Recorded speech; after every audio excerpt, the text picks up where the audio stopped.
and he can't cope with what it is, but then he's gone again, and it's either the big tough guy who's going to control it, what I call military soldier strong Chris, which isn't really soldier, and or young and get what I need Chris, which is Emma's best friend, and he and Em are going to move out, and I mean he's there to be with them. That guy, who's that Chris? But I don't know their names. I don't have a name for them. Based on what I've heard when I'm asleep and she's talking, my daughter and other people, like he's got Vagina and Bark, the Holsters, and then he's got the Judy Seal, which is his lawyer, which I didn't see a lot. Oh, and Booyah, which is somebody who uses two of the other ones, and gets what he needs.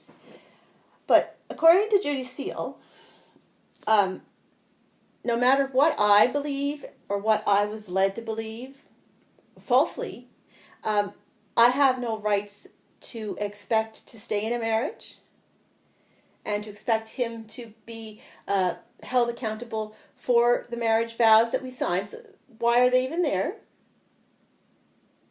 I guess legally what I'm trying to get at, or what's being trying to be got at through me, is there's going to have to be one churchish marriage certificate and one legal marriage certificate. Automatically, so people don't get blindsided later. Or both offered up. Because as per the understanding I had was he will be responsible for looking after us.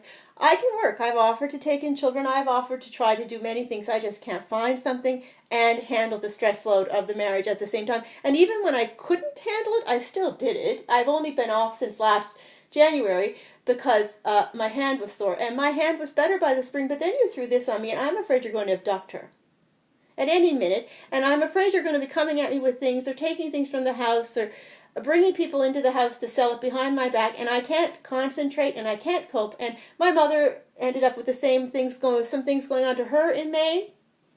So, we're at for worse, okay? Poor on my side, but I certainly provided all the basis at the beginning of a very stable financial situation for us to begin with, and carried it through and still save us, or we'd be doomed. But because, according to Judy Seal, who isn't anything of a Judy, but judicial, we're going to make them up and have little cartoon names, and I don't know who they are, but that's what I hear when I'm dreaming. Because when he gets to court, this marriage is just going to be dissolved, and when he finally gets to court, he won't have to pay any more on this house. Now, if he ever intends to pay while he's not here, but I have to hold on to it because, some of them are coming at my head now and making me feel the will to just give up and move out and get a rooming house right away. But this is my daughter's home, so nobody stands up for her, whether she says she'd rather be with him in a little apartment or not. Or the other is, once he gets me moved out, he'll move back in with her and his girlfriend, or just him with her, and he'll have the house for himself. Whereas, that'll be the father's rights, sing a little bit of doo-wah diddy and the silicone chip. And see how good they're going to do with the child in the end, really? Statistically. So, she'll lose her house if I don't try to hold on to it.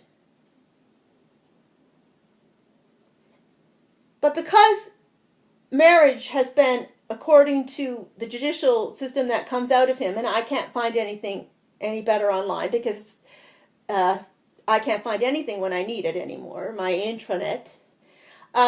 Because they've sort of let that go, we certainly need another better information system before people walk into the long road with the drop-off at the end for the person who was actually intending to get married and stay married and raise a child all the way through properly.